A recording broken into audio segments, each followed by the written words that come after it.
नमस्कार साथियों। Exam help के इस ऑनलाइन प्लेटफॉर्म पे आप सभी का हार्दिक स्वागत अभिनंदन है। हमारी साइंस सेकंड ग्रेड की जो टेस्ट सीरीज चल रही है, सॉरी बुक सॉल्यूशन जो हमारा चल रहा है, उस बुक सॉल्यूशन में हम हाइड्रोकार्बन टॉपिक्स पर थे और हाइड्रोकार्बन टॉपिक पर 40 नंबर क्वेश्चन तक का एक वीडियो जो अपना अपलोड हो चुका है। आगे के जो क्वेश्चन है उनका आज हम सॉल्यूशन लेने वाले हैं। ठीक है, तो उससे पहले अपन सॉल्यूशन स्टार्ट करें उससे पहले कुछ जानकारी है कि एक जो है साइंस सेकंड ग्रेड के लिए 18 मई से टेस्ट सीरीज प्रारंभ की जा रही है, जिसका नाम होगा टेस्ट सीरीज 2.0। पूर्णतः एनसीईआरटी बेस्ड और सेकंड ग्रेड के पर्सन्स को ही पेपर्स को ही ध्यान में रखते हुए पर्सन्स डिजाइन किए जाएंगे। आपको एक बहुत अच्छा यहाँ से मैटर कंटेंट मिलने वाला है, बहुत अच्छे क्वेश्चंस मिलने वाले हैं।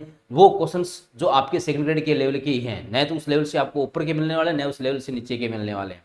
ठीक है, तो अगर आप तैयारी कर रहे हैं और अपनी जो तैयारी है उसको परखना चाहते हैं कि कहाँ तक मैंने जो है अचीवमेंट किया है या जो भी टॉपिक पढ़ा है उसकी उपलब्धि मेरी कहाँ तक प्राप्त हुई है और उसको मैं किस कंसेप्ट तक क्लियर कर पा रहा हूँ या कर पा रही हूँ, तो अगर आपको ये जांचने का अवसर चाहिए तो आपके लिए एक बहुत अच्छा ये सुनहरा टेस्ट सीरीज का अवसर रहेगा। आप इसको ऑनलाइन या ऑफलाइन किसी भी मोड में इसको जो है ज्वाइन कर सकते हैं। और सबसे बड़ी बात यह है कि ये टेस्ट सीरीज जैसे आपको जिस भी टॉपिक पे क्वेश्चंस मिलेंगे आपको, है ना, जैसे सिंपल सी बात करें सॉल्यूशन के टॉपिक्स जो है उस पे क्वेश्चंस की बात करें तो आपको उसके जो इंटरनल हर टॉपिक पे आपको क्वेश्चंस मिलने वाला है। आपको जो है वास्तु दाब के आपेक्षिक अवनमन पर भी मिलेगा, प्राशन दाब पर भी मिलेगा, हिमांक में जो है उन्नयन पर भी, कवथनांक में उन्नयन पर भी मिलेगा, हिमांक में अवनमन पर भी मिलेगा। आपको जो है राउट्स नियम पर भी मिलेगा, राउट्स नियम के जो है पॉजिटिव डेविएशन, नेगेटिव डेविएशंस, और आपको जो है आपके स्त्री क्वांति मिश्रण पर भी क्वेश्चंस मिलेगा। मतलब उसमें जितने भी टॉपिक्स इंक्लूडेड है उन सब पे आपको क्वेश्चंस मिलने वाले हैं और उस पे भी आपको हर वो क्वेश्चंस मिलेगा जो एक अलग लैंग्वेज में जो है फ्रेम हो सकता है। तो अगर आप अपनी तैयारी को बिल्कुल जांचना चाहते हैं तो आप ये टेस्ट सीरीज ज्वाइन कीजिए, आपको बहुत अच्छा यहाँ से फायदा होने वाला है, क्योंकि ये टेस्ट सीरीज जो है आपको टेस्ट के बाद में इसके वीडियो सॉल्यूशंस भी उपलब्ध करवाए जाएंगे। इसी प्रकार हमारी जो है लैब असिस्टेंट की भी पूर्णतः लैब असिस्टेंट को ही समर्पित एक टेस्ट सीरीज चल रही है। इस टेस्ट सीरीज में भी आपको पूर्णतः लैब असिस्टेंट पे ही आधारित क्वेश्चंस पेपर बनाए हुए आपको मिल रहे हैं। अगर आप लैब असिस्टेंट की तैयारी कर रहे हैं तो आप जरूर इस टेस्ट सीरीज को एक बार देखें और अपनी तैयारी जो है उसको परखने का जो है एक अवसर देखें। अब अपन आगे चलें। अच्छा, तो ये क्वेश्चन नंबर 41 जो है आज का अपना, इसकी अपन चर्चा स्टार्ट करें कि एल्केन के साथ कौन सा हैलोजन विस्फोट के साथ क्रिया करता है ना। तो जब हम एल्केन का हैलोजनीकरण पढ़ते हैं, ठीक है, तो एल्केन के हैलोजनीकरण में हम देखते हैं जब हैलोजन की क्रियाशीलता का क्रम, ठीक है, तो हैलोजन की क्रियाशीलता का क्रम इस प्रकार कुछ होता है। रिएक्टिविटी ऑफ हैलोजन जब हम देखते हैं तो सबसे ज्यादा जो हैलोजन जो एक्टिव होता है जो वो होता है फ्लोरीन, उससे कम होता है क्लोरीन, उससे कम जो होता है वो होता है ब्रोमीन, और उससे कम जो होता है वो होता है आयोडीन। ठीक है ना। और उससे पहले थोड़ी सी अगर अपन बात कर ले तो हम जब एल्केन का हैलोजनीकरण पढ़ते हैं तो हमें पता है कि एल्केन का जो हैलोजनीकरण होता है सूर्य के प्रकाश की उपस्थिति में वो होता है मुक्त मूलक क्रियाविधि से, मुक्त मूलक प्रतिस्थापन विधि से होता है। ठीक है ना, यानी कि इसमें जो इंटरमीडिएट है वो क्या बनता है, फ्री रेडिकल यानी कि मुक्त मूलक बनता है। और मुक्त मूलक बनेगा तो उसके स्थायित्व का क्रम क्या होगा, 3 डिग्री, 2 डिग्री और 1 डिग्री स्थायित्व क्रम होगा। ठीक है, अगर हम यहां देखें तो हेलोजन के लिए क्रम कौन सा होगा, ये क्रम होगा। ठीक है, अब जब हेलोजन की बात करते हैं तो हेलोजन में जो फ्लोरीन है उसके लिए हम जब देखते हैं कि फ्लोरीन की जो अभिक्रिया होती है वो बहुत ही फास्ट होती है और इतनी खतरनाक अभिक्रिया होती है कि ये अंधेरे में ही रिएक्शन कर लेता है फ्लोरीन। ठीक है, और अंधेरे में ही ये कैसी रिएक्शन करता है, ये विस्फोट के साथ रिएक्शन करता है।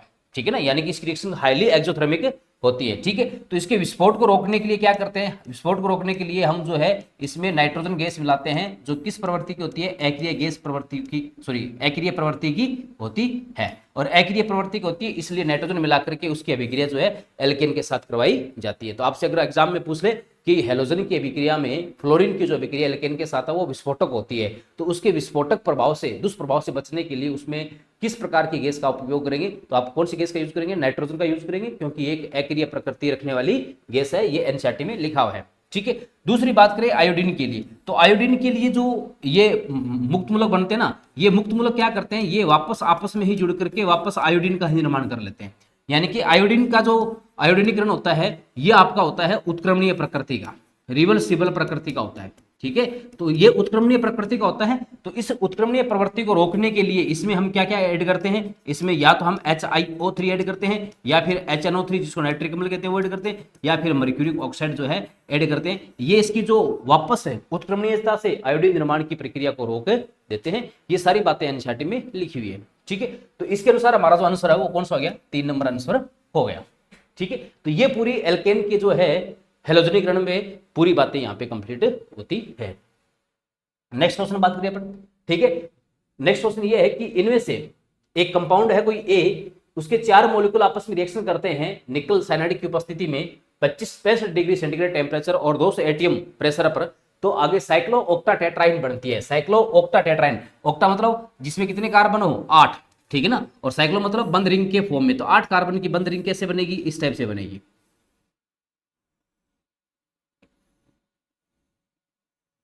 ये ठीक है ना, ये हो गया आपका साइक्लो ऑक्टेन। ठीक है, इसको क्या बनाना है, टेट्राइन बनाना है, यानी कि 4 डबल बॉन्ड बना दे इसमें आप, है ना, अल्टरनेट 2 3 और ये 4, ये क्या बनेगी, साइक्लो ऑक्टा टेट्राइन।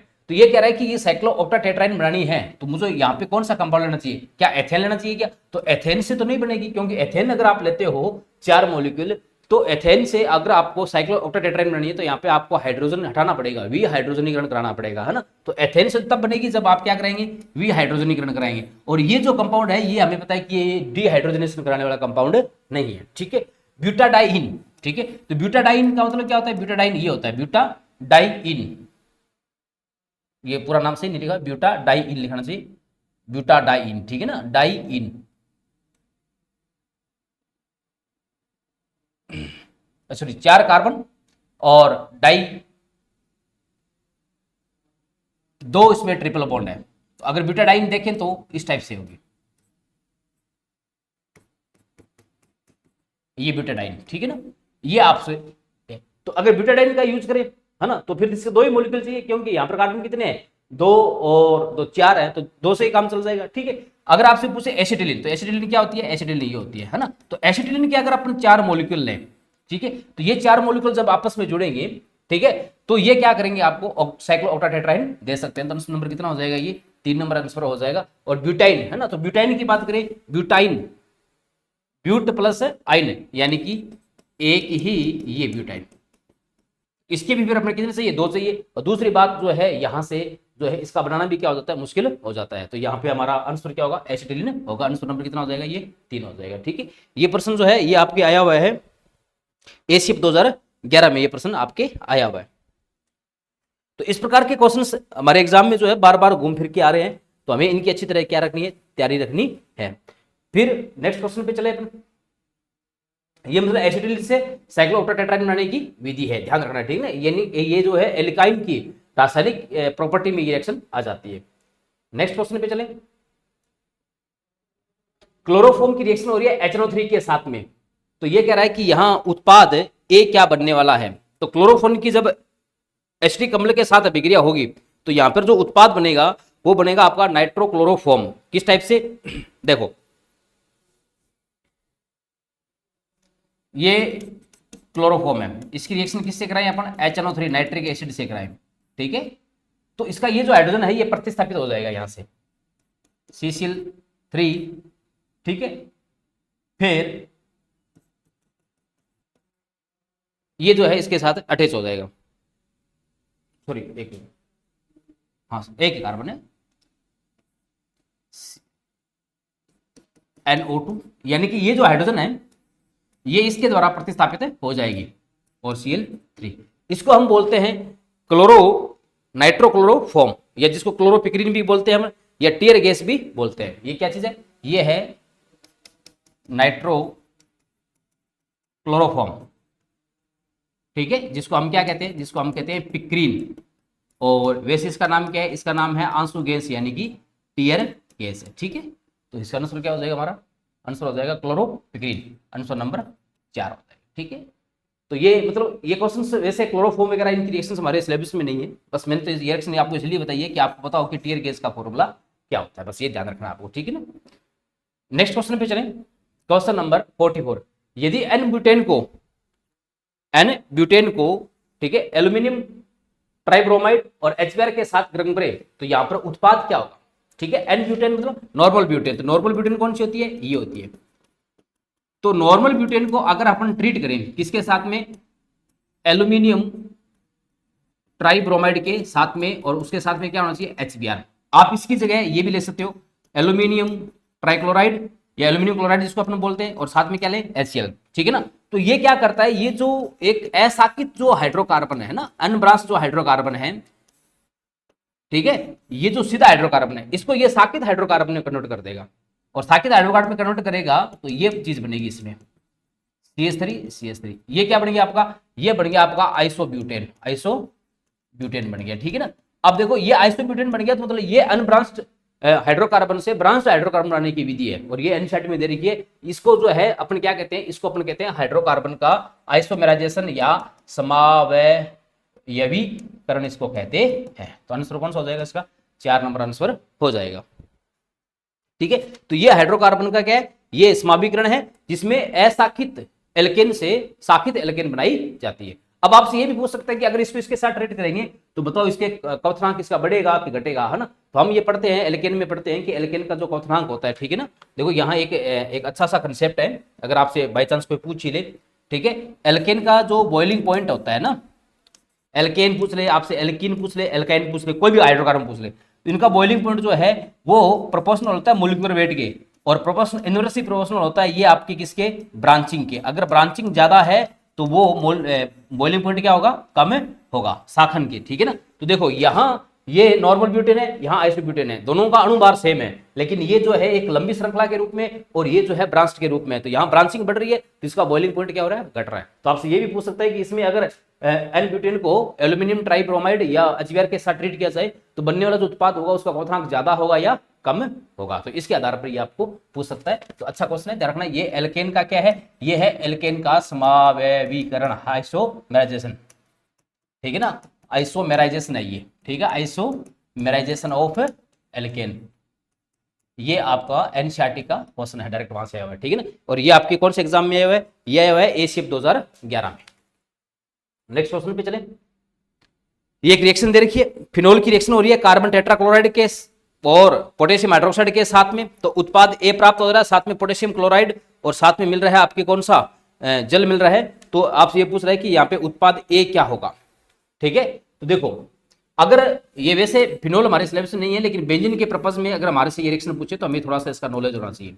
ये फिनोल है, अगर इसकी रिएक्शन हम कराएं CCl4 के साथ में और KOH की उपस्थिति में, ठीक है, तो यहां जो मध्यवर्ती बनता है वो मध्यवर्ती कौन सा बनता है, ये बात ध्यान रखने वाली है। यहाँ जो मध्यवर्ती बनता है वो देखो, ये CCl4 जब इस KOH के साथ रिएक्शन करेगा तो ये आपको यहाँ पे एक मध्यवर्ती देगा, और उस मध्यवर्ती का आपसे एग्जाम में पूछ सकता है, वो मध्यवर्ती होगा यहाँ पे ये, जिसको हम कहते हैं डाइक्लोरोकार्बिन। तो आपने जो एग्जाम के लायक जो बात है वो हमें यही ध्यान रखने वाली है, ठीक है। अब यहाँ से पूछ ले आपसे उत्पाद क्या मिलेगा, तो ये जो कार्बन जो डाइक्लोरोकार्बिन जो है ये इस फिनोल पे है ना, फिनोल जो है ये हमें पता है प्लस M प्रभाव का है, तो ये ऑर्थो और पैरा पे क्या करेगा, इलेक्ट्रॉन घनत्व बढ़ा देगा, और डाइक्लोरोकार्बिन जो है इलेक्ट्रोफाइल है, इलेक्ट्रॉन न्यून यौगिक है, तो ये ऑर्थो पे ऐड हो जाएगा, और ऑर्थो पर ऐड होकर के और ये क्या उत्पाद देगा, ये इस टाइप का उत्पाद देगा। आपके ऐड होने के बाद में इसका क्या होगा, जो है अपघटन होगा, जलापकड़न, तो ये क्या देगा आपको, ये देगा। इसको हम क्या बोलते हैं, इसको बोलते हैं सैलिसिलिक अम्ल। तो उत्पाद हमारा प्राप्त क्या होगा, सैलिसिलिक अम्ल प्राप्त होगा।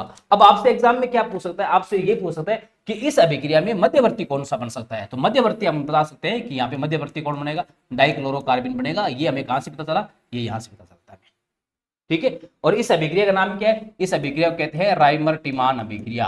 तो आपसे सीधा ये भी पूछ सकता है कि राइमर टिमान अभिक्रिया के अंदर मध्यवर्ती कौन होता है, मध्यवर्ती होता है डाइक्लोरोकार्बिन होता है, ठीक है। तो इस प्रकार हमें जो है हर टाइप के रिएक्शंस को जो हमारे सिलेबस के कहीं आसपास भी है उसको हमें तैयार रखना है।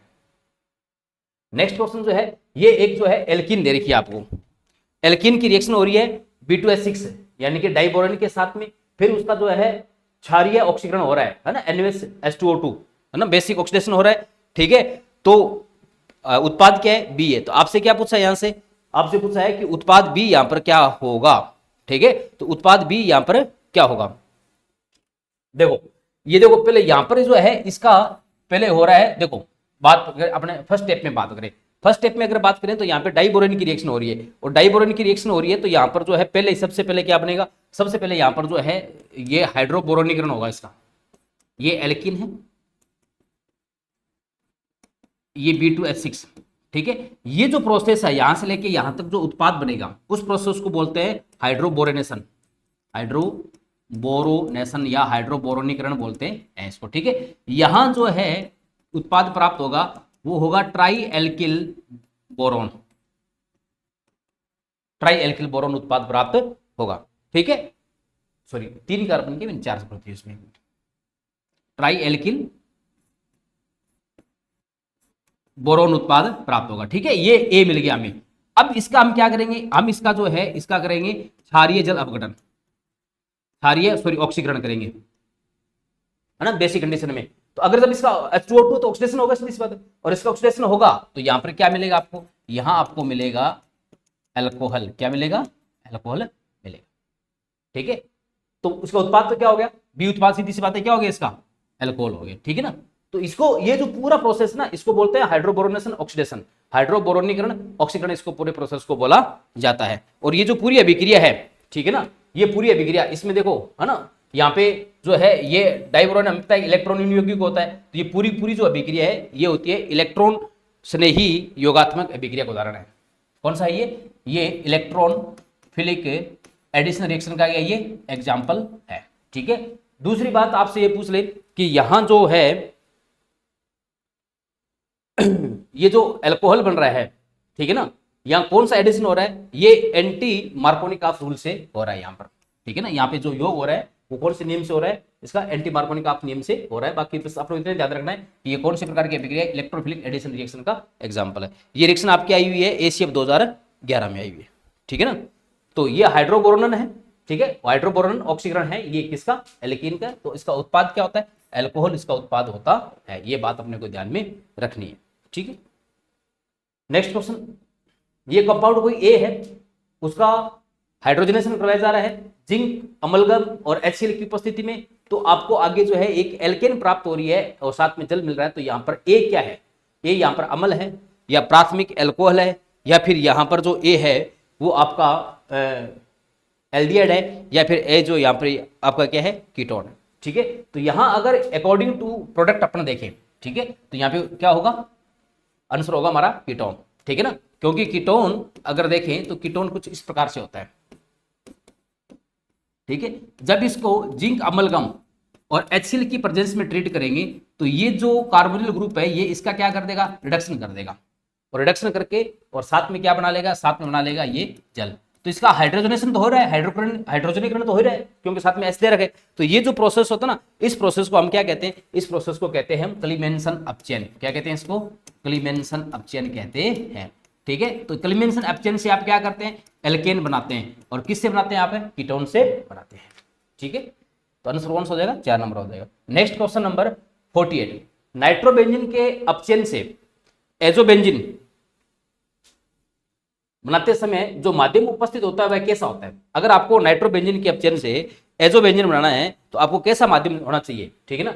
नाइट्रोबेंजीन का आपको अपचयन करवाना है और उससे आपको क्या बनाना है, एजोबेंजीन। तो कैसा माध्यम चाहिए आपको माध्यम होना चाहिए क्षारीय। कैसा होना चाहिए, क्षारीय, क्योंकि नाइट्रोबेंजीन जो है इसको इलेक्ट्रॉन चाहिए और क्षारीय माध्यम होगा तो आसानी से उसका क्या होगा, आक्रमण होगा, और आसानी से आक्रमण होने से क्या बनेगी, एजोबेंजीन बनेगी, ठीक है। नेक्स्ट क्वेश्चन, पिक्रिक अम्ल कौन सा इनमें से, ठीक है। तो पिक्रिक अम्ल हमें पता है कौन सा होता है,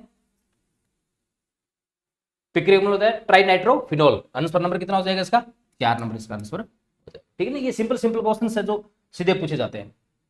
फिर ये प्राथमिक एमीन है, उसको किसी कंपाउंड ए के साथ ट्रीट किया जा रहा है पोटेशियम हाइड्रोक्साइड की उपस्थिति में, ठीक है। तो आपसे आगे जो है आपको जो है आइसोसाइनाइड मिल रहा है ना, ये देखो ये क्या मिल रहा है आपको, आइसोसाइनाइड मिल रहा है, ठीक है, साथ में KClH2O। तो आपसे पूछा है कंपाउंड यहाँ पर ए क्या है, ठीक है। तो कंपाउंड ए यहाँ पर क्या होगा, कंपाउंड ए जो है वो होगा यहाँ पे क्लोरोफॉर्म। क्या होगा, क्लोरोफॉर्म होगा, ठीक है ना। क्यों होगा क्लोरोफॉर्म, क्योंकि यहाँ जो है मध्यवर्ती जो बनता है वो मध्यवर्ती यहाँ पर है, क्या बनता है, डाइक्लोरोकार्बिन बनेगा, और डाइक्लोरोकार्बिन अटैक करके क्या बनाएगा, ये जो है प्राथमिक एमीन से आइसोसाइनाइड फ्रिक्शन आइसोसाइनाइड बनाएगा। तो आंसर क्या हो जाएगा इसका, 3 नंबर हो जाएगा। दूसरी बात है यहां कि आपसे ये पूछ ले कि ये कौन सी अभिक्रिया है, तो ये कार्बिल एमीन अभिक्रिया है। कौन सी अभिक्रिया है, ये कार्बिल एमीन अभिक्रिया, ठीक है ना, जिसको हम कहते हैं आइसोसाइनाइड फ्रिक्शन, आइसो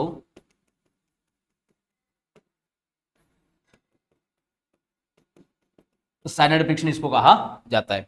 ठीक है, जिस है ना आइसो साइनाइड इसका फ्रिक्शन कहा भी इसको जाता है। ठीक है ना, तो ये ध्यान रखना अपने को।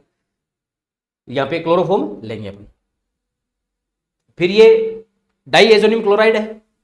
ठीक है ना, ये बेंजीन है यहाँ पे इस टाइप से बेंजीन है, डाइएजोनियम क्लोराइड है। उसको ट्रीट किया जा रहा है क्यूप्रस क्लोराइड की उपस्थिति में, HCl की उपस्थिति में, क्यूप्रस क्लोराइड के साथ में, तो आपको आगे क्लोरोबेंजीन साथ में नाइट्रोजन गैस मिल रही है। तो ये जो अभिक्रिया है, इस अभिक्रिया को क्या कहते हैं? इस अभिक्रिया को कहते हैं सेंडमेयर अभिक्रिया। क्या कहते हैं इसको हम? सेंडमेयर अभिक्रिया इसको कहा जाता है। ठीक है, अब सेंडमेयर अभिक्रिया में क्या होता है कि सबसे पहले, ठीक है, डाइएजोनियम क्लोराइड का निर्माण किया जाता है। और डाइएजोनियम क्लोराइड का निर्माण कैसे कराते हैं कि जो एजोबेंजीन होती है ना, इस एजोबेंजीन की हम रिएक्शन करवाते हैं किसी भी हेलोजन के हाइड्रोजन हेलोजन के साथ में। किसकी उपस्थिति में? ये कराते हैं अपने सोडियम नाइट्राइट की उपस्थिति में करवाते हैं 0 डिग्री सेंटीग्रेड में। तो आपको यहां जो प्रोडक्ट मिलेगा वो मिलेगा आपको डाइक्लोरोबेंजीन, ये आपको प्रोडक्ट मिलेगा। ठीक है, अब ये जो डाइक्लोरोबेंजीन है ना, इससे हम क्या कर सकते हैं? अलग अलग उत्पाद प्राप्त कर सकते हैं।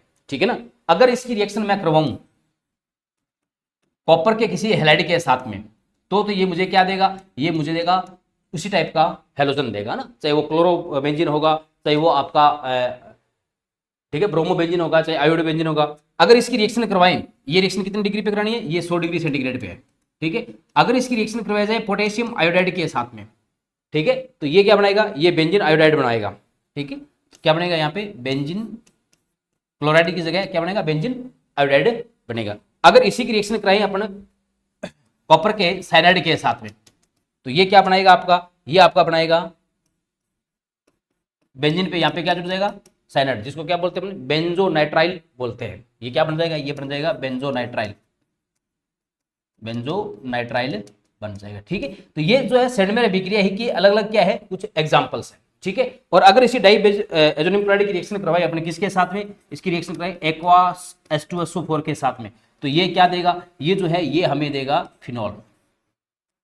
ठीक है, तो ये सारी जो अभिक्रिया है, ये सारी सारी सेंडमेयर अभिक्रिया के अंतर्गत आती है। तो बस आपको ध्यान रखना है कि ये जो क्लोरोबेंजीन का यहाँ पे निर्माण हो रहा है डाइएजोनियम क्लोराइड से क्यूपर के किसी हैलाइड की उपस्थिति में, तो यहाँ पे कौन सा जो है रिएक्शन है? ये सेंडमेयर अभिक्रिया है। नेक्स्ट अभिक्रिया क्वेश्चन नंबर 52।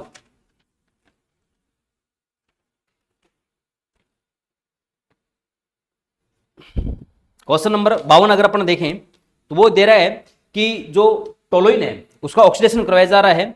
ठीक है, क्रोमिल क्लोराइड की उपस्थिति में, और आगे जो है बन रहा है सैलिसाइल्डिहाइड। तो ये अभिक्रिया कौन सी है? इस अभिक्रिया को क्या कहते हैं? इस अभिक्रिया को हम कहते हैं इटार्ड अभिक्रिया कहते हैं। क्या कहते हैं इसको हम? इटार्ड रिएक्शन कहा जाता है। ध्यान रखना बस आपको। ठीक है ना, इटार्ड रिएक्शन में क्या करते हैं? टोलुइन का ऑक्सीकरण कराया जाता है क्रोमिल क्लोराइड की उपस्थिति में, और आगे जो है ये क्या बन रहा है आपके? ये बेंजल्डिहाइड बन रहा है। इस अभिक्रिया को हम क्या कहते हैं? इटार्ड अभिक्रिया कहते हैं। ठीक है, तो आंसर नंबर कितना हो गया इसका? 2 नंबर हो गया।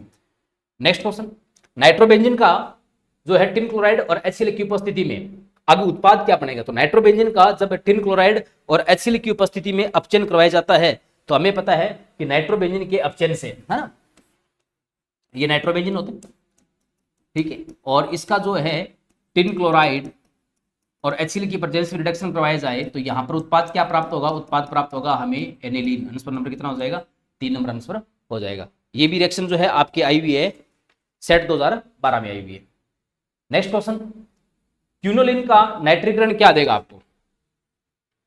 ठीक है, क्यूनोलिन का जो नाइट्रीकरण है, वैसे ये हमारे सिलेबस में ये जो है इतना बड़ा टॉपिक्स नहीं है। वैसे अगर फिर भी आपको ध्यान रखना हो तो क्यूनोलिन का जो नाइट्रीकरण होता है वो आपको क्या देगा? उसका आंसर नंबर होगा 4।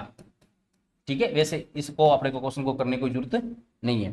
ठीक है, नेक्स्ट क्वेश्चन, एनिलीन की अभिक्रिया HNO2 के साथ 0 डिग्री सेंटीग्रेड पर कहलाती है ना। 0 डिग्री सेंटीग्रेड पर अगर एनिलीन की अभिक्रिया HNO2 के साथ करवाया जाए तो इसको हम क्या कहते हैं? तो अभी अपने पढ़ के आए थे कि एनिलीन की अभिक्रिया, ये जैसे ये एनिलीन है, इसकी अभिक्रिया अगर 0 डिग्री सेंटीग्रेड पर, ठीक है ना, HNO2 के साथ में या NaNO2 के साथ में करवाई जाए किसी हाइड्रोजन हेलोजन की उपस्थिति में, तो वहां पर क्या मिलता है? यहाँ पर मिलता है अपने को डाइएजोनियम क्लोराइड मिलता है। तो इसको रिएक्शन को क्या बोलते हैं? डाइएजोकरण, एजोरीकरण बोलते हैं, डाइएजोनेशन बोलते हैं इसको। ठीक है, नेक्स्ट क्वेश्चन नंबर 56, ये भी हमारे सिलेबस से बाहर का है, कोई जरूरी नहीं है इसको करना पड़ा, फालतू में टाइम खराब करने से कोई मतलब नहीं है। क्वेश्चन नंबर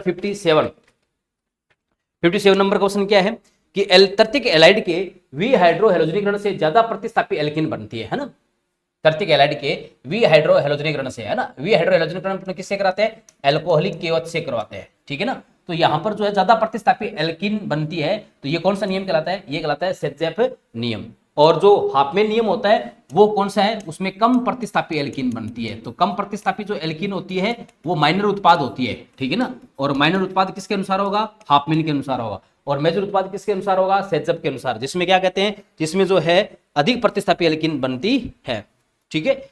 उसके बाद में नेक्स्ट क्वेश्चन चले अपन, हेलोफॉर्म जल अपरण पर क्या देता है ना। तो अगर हेलोफॉर्म की बात करें तो हेलोफॉर्म जो है ये जल अपरण पर हमें क्या देगा, ठीक है। अगर हेलोफॉर्म का जल अपरण करवाया जाए, वैसे हेलोफॉर्म हमारे सिलेबस में नहीं है, फिर भी अगर अपन बात करें हेलोफॉर्म के जल अपरण की, ठीक है, तो हेलोफॉर्म जैसे ये है क्लोरोफॉर्म है, ये टाइप का हेलोफॉर्म ही है। अगर इसका जल अपरण करवाया जाए, ठीक है ना, तो इसके जल अपरण पर जो है क्या बनता है, इसके जल अपरण पर जो है बनता है एसिड यानी कि अम्ल का निर्माण होता है। ये बस इतना सा आपको ध्यान में रखना है कि हेलोफॉर्म का जो जल अपरण जब करवाया जाता है तो यहाँ पे प्राप्त क्या होता है, हमें प्राप्त होता है जो है क्या बनता है, अम्ल बनता है, क्योंकि हेलोफॉर्म हमारे सिलेबस में नहीं है। कौन सा ताप अपघटन पर एल्कीन देगा ना, तो ये एल्कीन के निर्माण की विक्रिया है। तो ये हमारे जरूर जो है इसमें है, एग्जाम में है, सॉरी सिलेबस में हमारे है।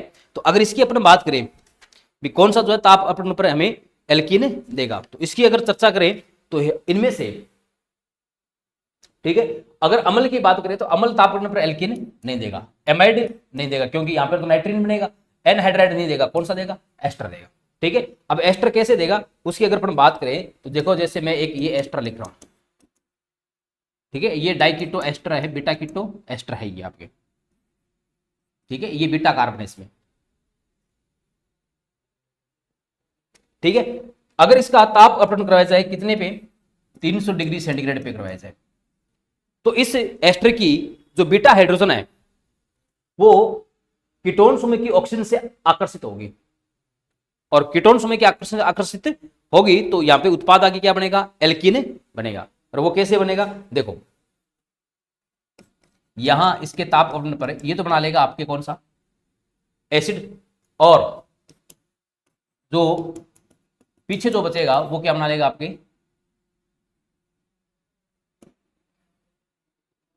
एल्कीन बना लेगा, ठीक है। इसमें ये जो हाइड्रोजन है ना, ये हाइड्रोजन कीटोन समूह की जो ऑक्सीजन है ना उससे क्या होती है, आकर्षित होती है।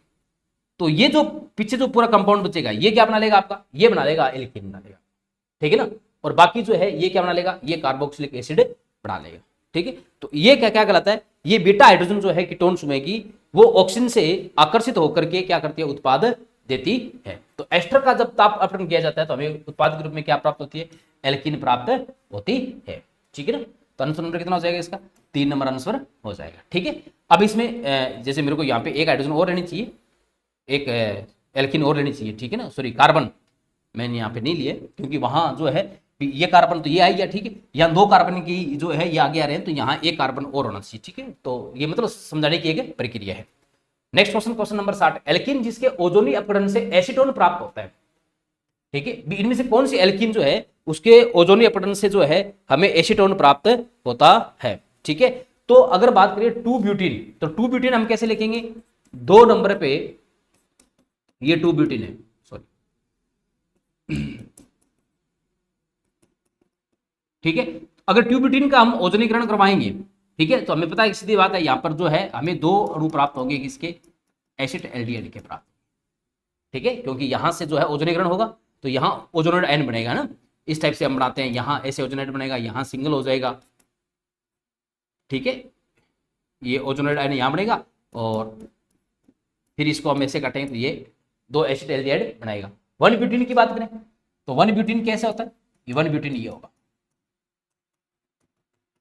ठीक है। तो इसका जब करेंगे तो ये एक तो बनेगा फॉर्मल्डिहाइड और एक बनेगा acid aldehyde, 2,3 dimethyl 2 butene, 2,3 dimethyl 2 butene की अगर बात करें तो 2,3 डाइमेथिल 2 ब्यूटीन कैसे बनेगी, 2,3 डाइमेटल और 2 ब्यूटीन, 2 नंबर पे ब्यूटीन, और 2 और 3 पर मेथिल, ये 2 2 3 डाई मेथिल।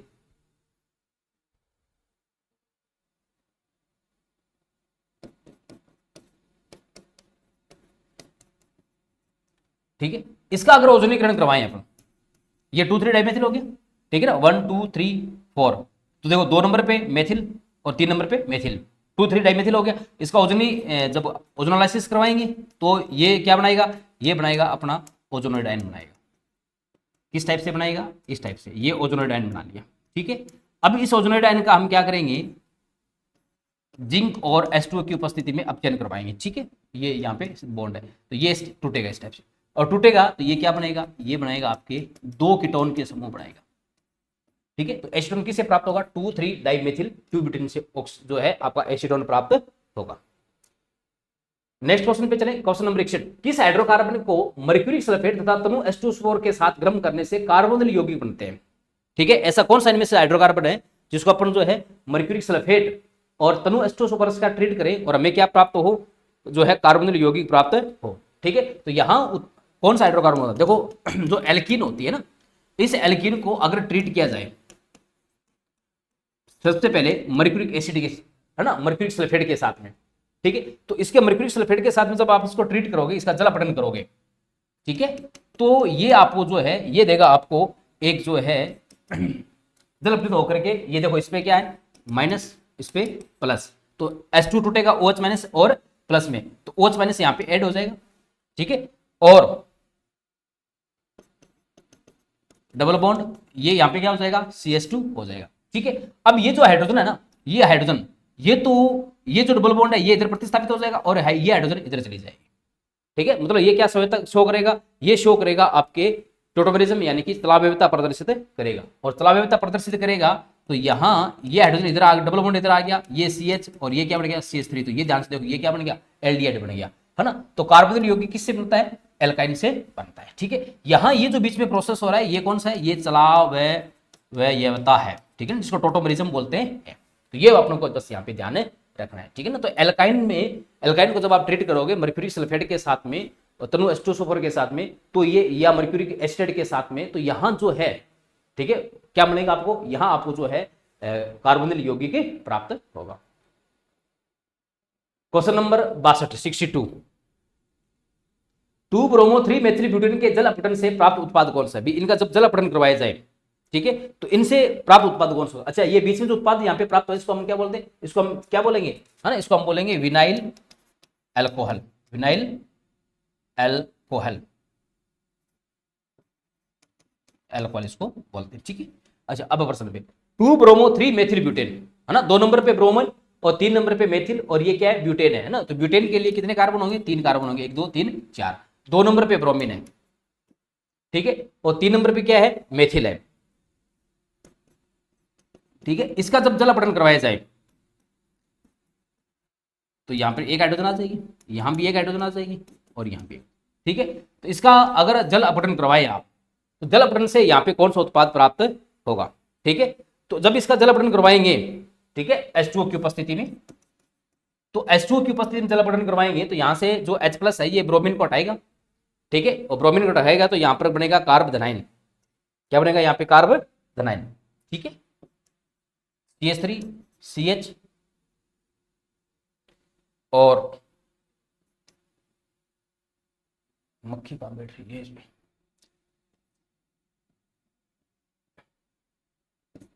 ये CH और ये CH3 और ये CH3, ये यहाँ पे क्या बन गया कार्बोधनाइन बन गया। ठीक है ना, अब ये बना है 2 डिग्री कार्बोधनाइन, तो हमें पता है कि 2 डिग्री से कार्बोधनाइन पे यहाँ पे 3 डिग्री भी बन सकता है। अगर ये हाइड्रोजन जो है ये शिफ्ट हो जाए, ठीक है, आगे, तो ये कौन सा बना सकता है, ये 3 डिग्री हाइड्रोकार्बन भी बना सकता है। ठीक है, तो ये अगर अपना इसको यहां से H शिफ्टिंग करवा दें इसकी, ठीक है ना, ये हाइड्रोजन शिफ्टिंग इधर करवा दें तो ये क्या बनेगा CH3 CH2 C, ये कार्बोनाइन बन गया कौन सा 3 डिग्री। ठीक है ना, ये देखो ये जो हाइड्रोजन है ये यहां शिफ्टिंग हो जाएगी। ठीक है, तो हम क्या कहेंगे, हम कहेंगे जो है प्रोटॉन शिफ्टिंग यानी कि प्रोटॉन स्थानांतरण यहाँ पे हो जाएगा, और प्रोटॉन स्थानांतरण हो जाएगा 3 डिग्री बन गया, और 3 डिग्री हमें पता है कि क्या होता है ज्यादा स्टेबल होता है। अब कौन अटैक करेगा, अब OH माइनस अटैक करेगा, OH माइनस अटैक करेगा तो क्या बनेगा CH3 CH2 C CH3 और OH, यानी कि यहाँ पे कैसा मिल गया अपने को मिल गया यहाँ पे तृतीयक एल्कोहल। और तृतीयक एल्कोहल यहाँ पर कौन सा है? तृतीयक एल्कोहल है यहाँ पे 2 मेथिल ब्यूटेन 2 ऑल, है ना। भी इधर से करें तो 1 2 3 4, तो 2 पे मेथिल 2 पे एल्कोहल है, तो आंसर नंबर कौन सा हो जाएगा? 1 नंबर आंसर, है ना। तो ये जो है वैसे एल्केन की रिएक्शन नहीं, ठीक है ना, लेकिन एल्केन के साथ में आ सकती है, इसलिए इसको मैंने आपको यहाँ पे बता दिया। अगला क्वेश्चन है C5H12, यानी कि ये हो गया C5H12 आपका पेंटेन हो गया, ठीक है ना। इस पेंटेन के आपसे क्या पूछे? पेंटेन के जो है समावि पूछे, और समावि कौन से? मोनोक्लोरो एल्केन की आपसे पूछे, ठीक है। तो अगर मोनोक्लोरो एल्केन्स की बात करें, है ना, तो देखो पहले तो अपने पेंटेन की बात करें, तो पेंटेन भी कितने प्रकार की हो सकती है? पेंटेन में भी आपको जो है 3 इसके जो है संरचनात्मक आइसोमर हो सकते हैं, ठीक है। पेंटेन की सबसे पहले अपने बात करें, ठीक है, भी इसकी जो संरचनात्मक यानी कि स्ट्रक्चरल आइसोमर कितने हो सकते हैं? इसके स्ट्रक्चर आइसोमर हो सकते हैं टोटल 3। कौन कौन से? एक तो नॉर्मल पेंटेन, एक हो सकता है आपका आइसोपेंटेन, एक हो सकता है आपका नियोपेंटेन, ठीक है। 3 हो सकते हैं, है ना। हमें पूछा है कि मोनोक्लोरो कितने होंगे, तो अगर नॉर्मल पेंटेन की बात करें तो नॉर्मल पेंटेन के भी जो है अगर क्लोरिनेशन करवाएं तो उसके जो मोनोक्लोरो जो प्रोडक्ट होंगे नॉर्मल पेंटेन के, वो कितने होंगे? वो होंगे आपके 3। कितने होंगे? 3। कौन कौन से? एक तो 1 नंबर पे क्लोरीन जुड़ जाए, एक कौन से जुड़ जाए 2 नंबर पे, एक कौन से जुड़ जाए 3 नंबर पे, है ना। किस टाइप से? देखो जैसे ये आपका नॉर्मल पेंटेन होता है, ठीक है, यहां जुड़ जाए, यहां जुड़ जाए, यहां जुड़ जाए, ठीक है। अब देखो ये 1 नंबर 2 नंबर 3 नंबर, अब इधर से करोगे 1 नंबर 2 नंबर 3, वापस सेम बन जाएंगे, तो 3 तो ये हो जाएंगे, ठीक है। अच्छा, फिर बात करें आइसोपेंटेन, तो आइसोपेंटेन क्या होता है? आइसोपेंटेन ये होता है, सॉरी ये CH3, ये, ठीक है, ये आइसोपेंटेन। इस आइसोपेंटेन के टोटल कितने हो सकते हैं? इसके टोटल 4 हो सकते हैं, ठीक है। 4 कौन कौन से हो सकते हैं? 1 नंबर कार्बन पे, 2 नंबर कार्बन पे, 3 नंबर कार्बन पे और 4 नंबर, ठीक है ना, इनमें से किसी एक पे। तो इसके टोटल कितने हो सकते हैं? 4 हो सकते हैं। अच्छा, नियो का कितना होगा? 1 ही होगा, है ना। नियो कौन सा होगा? नियो ये होगा, नियो पेंटेन। इसका केवल और केवल 1 ही होगा, चाहे आप इनमें से किसी एक पर जोड़ दो, तो इसका कितना होगा? 1। टोटल कितने हो गए? 4 3 7 और 1 8 हो गए, तो आंसर क्या हो जाएगा? 4 नंबर आंसर हो जाएगा, ठीक है ना। तो ये अपने को इस टाइप से इनके ध्यान में रखना है। ये प्रश्न लैब में ज्यादा पूछने के इसके चांसेस रहते हैं, ठीक है। सेकंड ग्रेड में इस टाइप के प्रश्न बहुत कम आते हैं। ये स्कूल लेक्चर 2013 में क्वेश्चन है। एक कार्बोक्सिलिक अम्ल के सोडियम लवण के विद्युत अपघटन पर एनोड पर एसीटेट मुक्त मूलक बनता है, तो बनने वाला हाइड्रोकार्बन कौन सा होगा? ठीक है, तो कोई कार्बोक्सिलिक अम्ल है, ठीक है, और उसके सोडियम लवण के विद्युत अपघटन से एनोड पर एसीटेट मुक्त मूलक बनता है, तो एसीटेट मुक्त मूलक से वहां हाइड्रोकार्बन कौन सा बनेगा ना। तो जब अपन पढ़ते हैं कोल्बे विद्युत अपघटन विधि, कोल्बे विद्युत अपघटन विधि पढ़ते हैं, है ना, तो उसमें हमें पता है कि, ठीक है, एनोड पर क्या मिलता है? एसीटेट मुक्त मूलक बनता है ना। सोडियम लवण का जब विद्युत अपघटन करवाया जाता है तो ये एसिड मुक्त मूलक है, ये क्या करेगा? ये ऑक्सीजन त्यागेगा, तो ये क्या बनाएगा आपका? ये बनाएगा आपका एल्केन। और कौन सी बनाएगा? ये एथेन बनाएगा, ठीक है ना। 2 कार्बन है, 2 कार्बन की एल्केन है, ये बनाएगा। नेक्स्ट क्वेश्चन, ये एक रिएक्शन दे रखी है आपको। बेंजाइल क्लोराइड जो है उसको ट्रीट किया जा रहा है किसकी उपस्थिति में? प्लेडियम बेरियम सल्फेट की उपस्थिति में, जिसको लिंडार उत्पर कहते हैं। और यहाँ पर आगे जो है सेल्सियल्डिहाइड का, उसके सॉरी आपके बेंजल्डिहाइड का निर्माण हो रहा है, तो इस अभिक्रिया को क्या कहते हैं? इस अभिक्रिया को कहते हैं रोजनमुंड अभिक्रिया, इसको कहते हैं, ठीक है ना। बस अपने को रिएक्शन का एग्जांपल ही नाम याद रखना, ज्यादा ये अपने सिलेबस में नहीं है। नेप्थलीन और बेंजीन वलय में उपस्थित पाई इलेक्ट्रॉन का अनुपात क्या है? किस किस में पूछा आपसे? नेप्थलीन और बेंजीन वलय में, ठीक है। तो नेप्थलीन और बेंजीन वलय की बात करें, है ना, तो नेप्थलीन जो है, नेप्थलीन में कितने आपके पाई बॉन्ड होते हैं? 5 होते हैं, ठीक है, 3 2 5। नेप्थलीन अगर बनाए, ठीक है, 1 2,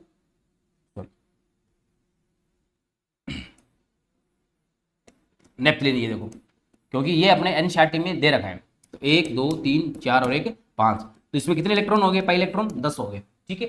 बेंजीन वलय में कितने होते हैं? 6 होते हैं, 1 2 3 6 पाई इलेक्ट्रॉन हो गए, तो अनुपात क्या हो गया? 6/10, 6/10/3। तो इसको अगर डिवाइड करें तो ये कितना आ जाएगा 5 3, ठीक है। तो आंसर क्या हो जाएगा 1 नंबर हो जाएगा। इस टाइप का क्वेश्चन हमारे सेकंड ग्रेड में भी आ सकता है और सेकंड ग्रेड में और लैब असिस्टेंट में भी आ सकता है, क्योंकि बिल्कुल सिंपल सा ये क्या है आपका क्वेश्चन है, ठीक है। फिर है एल्डोल संघनन नहीं देगा, ठीक है। तो एल्डोल संघनन कौन सा नहीं देगा? अल्फा हाइड्रोजन युक्त कीटोन देगा, बिल्कुल सही बात है। अल्फा हाइड्रोजन युक्त एल्डिहाइड देगा, बिल्कुल सही बात है। मेथिल कीटो समूह सहित कीटोन देगा, बिल्कुल सही बात है। अल्फा हाइड्रोजन रहित एल्डिहाइड के भी नहीं देगा, है ना, क्योंकि अगर आपको एल्डोल संघनन कराना है तो अल्फा हाइड्रोजन तो उपस्थित होना चाहिए। अगर अल्फा हाइड्रोजन जो है ये अनुपस्थित है तो एल्डोल संघनन नहीं होगा, है ना। लेकिन केनिज़रो रिएक्शन जब आप करवाते हैं तो वहां पे अल्फा हाइड्रोजन जो है एब्सेंट होना चाहिए, ठीक है।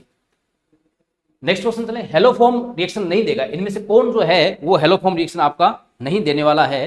तो देखो हेलोफॉर्म रिएक्शन जो है, तो हेलोफॉर्म हमारे सिलेबस में नहीं, तो उसको अपन छोड़ सकते हैं, कोई ज्यादा हमारे लिए जो है ये जरूरी नहीं है, ठीक है। फिर भी अगर आप ध्यान रखना चाहें भी हेलोफॉर्म रिएक्शन कौन सा नहीं देगा, ठीक है। तो हेलोफॉर्म रिएक्शन जो है वो यहां पर है, जो आपका उत्पाद नंबर है 3, है ना, एल्डिहाइड वाला है, ये आपको नहीं देगा ये, ठीक है ना, क्योंकि यहां जो इसमें अल्फा हाइड्रोजन जो है ये प्रेजेंट है। बाकी इस एल्फॉर्म अपने सिलेबस में नहीं है। फ्रीडल-क्राफ्ट अभिक्रिया संबंधित है सल्फोनीकरण से, नाइट्रीकरण से, एसिडीकरण से, है ना। तो फ्रीडल-क्राफ्ट हम पढ़ते हैं बिल्कुल से बेंजीन की रिएक्शन होती है, ठीक है। जब बेंजीन की रिएक्शन हम कराते हैं एल्किलाइड से, जैसे मेथिल क्लोराइड से करवाएं, ठीक है, किसी भी निर्जल, है ना, लेविस एसिड की प्रेजेंस में, ये कैसा होना चाहिए, ये जो है एनहाइड्रस यानी निर्जल होना चाहिए। तो यहाँ आपको जो है ये मिलेगा टोलुइन, ठीक है। अगर आप इसकी जगह लेते हैं ये एसिड क्लोराइड लेते हैं, वही सेम आप जो है निर्जल AlCl3 की उपस्थिति में, तो आपको यहाँ एसिटोफिनॉल मिलेगा, ठीक है, ये मिलेगा, ठीक है। तो ये एसिलीकरण कह दो या मेथिलीकरण कह दो, ये किससे संबंधित है? फ्रीडल-क्राफ्ट अभिक्रिया से संबंधित है, ठीक है।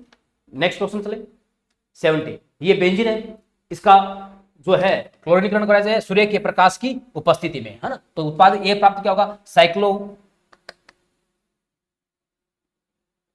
हेक्सासाइक्लो BSC है ना, बेंजीन हेक्सा क्लोरो, तो साइक्लोहेक्सेन मिलेगा, गलत है। गेमेक्सिन मिलेगा, ये बिल्कुल सही बात है ना। तो गेमेक्सिन को हम क्या बोलते हैं? BHC बोलते हैं, ठीक है। तो आंसर नंबर कितना हो जाएगा इसका? हमारा 2 नंबर हो जाएगा। साइक्लोबेंजीन क्लोराइड नहीं, गलत है। साइक्लोहेलेन क्लोराइड ये भी गलत है, ठीक है। ये थोड़ी सी इसमें टाइपिंग मिस्टेक है। बेंजीन हेक्साक्लोराइड तो बनता ही है, ठीक है, जिसको हम क्या कहते हैं? गेमेक्सिन कहते हैं। ये थोड़े बॉन्ड इसमें सही नहीं बनाए हुए। क्वेश्चन नंबर 71, यौगिक जिसमें हाइड्रोजन परमाणु बेंजीन वाले के किसी भी हाइड्रोजन किसी भी परमाणु से नहीं जुड़ा है, वो कौन से जुड़ा नहीं है? तो वो कौन सा यहाँ पे जो है यौगिक है, ठीक है। तो देखो भी हाइड्रोजन परमाणु जो है बेंजीन वाले से नहीं जुड़ा है। ऑर्थोक्लोरोटोलिन, तो ऑर्थोक्लोरोटोलिन कैसे बनाओगे, है ना, जैसे ये टोलुइन है तो ये जोड़ोगे तो ये हाइड्रोजन तो बेंजीन वाले से जुड़ा हुआ है। मेटा मेथिल क्लोरोबेंजीन, है ना, मेटा पे क्या है? मेथिल, और क्लोरोबेंजीन, तो मेटा मेथिल, ठीक है, ये मेटा और ये क्लोरीन जुड़ा है, ठीक है। फिर बेंजिल क्लोराइड, बेंजिल क्लोराइड है ना, तो बेंजाइल क्लोराइड बोलते हैं इसको। तो बेंजिल क्लोराइड क्या होता है? ये होता है। देखो ये किससे जुड़ा हुआ है? ये बाहर वाले हाइड्रोकार्बन से जुड़ा हुआ है, बेंजीन से सीधा नहीं जुड़ा हुआ। तो आंसर नंबर कितना हो जाएगा? 3 नंबर आंसर हो जाएगा। इस टाइप के क्वेश्चन हमारे सेकंड ग्रेड में भी पूछ सकता है और लैब असिस्टेंट में भी पूछ सकता है, तो हमारे इनके कंसेप्ट क्लियर होने चाहिए। नेक्स्ट क्वेश्चन नंबर 72, केनिज़रो अभिक्रिया देगा इनमें से कौन सा ऐसा कंपाउंड है जो केनिज़रो अभिक्रिया देगा? अभी अपने चर्चा की थी कि जिसमें अल्फा हाइड्रोजन होंगे वो केनिज़रो रिएक्शन नहीं देगा, और जिसमें अल्फा हाइड्रोजन नहीं होंगे, अल्फा हाइड्रोजन एब्सेंट होंगे, वो केनिज़रो रिएक्शन देता है। एल्डोल इसका उल्टा है ना, जिसमें अल्फा हाइड्रोजन होंगे तो वो एल्डोल रिएक्शन देगा, अल्फा हाइड्रोजन नहीं है तो एल्डोल नहीं देगा। लेकिन केनिज़रो के लिए अल्फा हाइड्रोजन क्या होना चाहिए? एब्सेंट होना चाहिए। अल्फा हाइड्रोजन क्या होता है? जो क्रियात्मक उसमें उससे आगे वाला कार्बन अल्फा कार्बन और उससे जुड़ी हुई हाइड्रोजन अल्फा हाइड्रोजन कहलाती है। तो यहाँ पर देखो अल्फा हाइड्रोजन है तो ये जो है रिएक्शन नहीं देगा। इसमें भी देखो यहाँ पर भी है तो ये नहीं देगा। इसमें देखो यहाँ अल्फा हाइड्रोजन इस कार्बन पे नहीं है तो ये देगा। तो आंसर नंबर कितना हो जाएगा? 3 नंबर हो जाएगा। और इसमें यहाँ पर है तो ये नहीं देगा, ठीक है। तो ये केनिज़रो और एल्डोल संघनन में है ना। तो एल्डोल संघनन में से हम पढ़ते हैं कि दो जो है कार्बोनिल कंपाउंड होते हैं जो अल्फा हाइड्रोजन इसमें प्रेजेंट होते हैं, जो आपस में जुड़ करके बीटा हाइड्रोक्सी कीटोन या एल्डिहाइड का फॉर्मेशन करते हैं ना। भी आपसे अगर पूछ ले कोई, वैसे एल्डोल जो है पूरा हमारे सिलेबस में नहीं है, आपसे एल्डोल संघनन में कोई पूछ ले तो एल्डोल संघनन में होता क्या है, ठीक है। एल्डोल संघनन में क्या होते हैं? 2 कार्बोनिल कंपाउंड होते हैं, ठीक है, 2 कार्बोनिल कंपाउंड होते हैं, ये आपस में जो है एडजस्ट होते हैं और एडजस्ट करके ये क्या बनाते हैं? ये बनाते हैं बीटा हाइड्रोक्सी कीटोन या एल्डिहाइड। बीटा हाइड्रोक्सी या तो बनाएंगे कीटोन या फिर क्या बनाएंगे, ये एल्डिहाइड बनाएंगे। ठीक है, अब यहां जो है ना, यहाँ ये जो कार्बोनिल कंपाउंड है वो अल्फा हाइड्रोजन युक्त होने चाहिए, अल्फा हाइड्रोजन जो है युक्त होने चाहिए। और दूसरी बात है, यहाँ जो मध्यवर्ती है वो क्या बनता है, वो कार्ब एनाइन बनता है, कार्ब एनाइन बनता है, ध्यान रखना इस चीज का। ठीक है ना, कैनिजारों में अल्फा हाइड्रोजन नहीं होनी चाहिए। ये इजेड है, ये हमारे सिलेबस में नामकरण नहीं है, तो कैसे क्वेश्चन सेट करेंगे।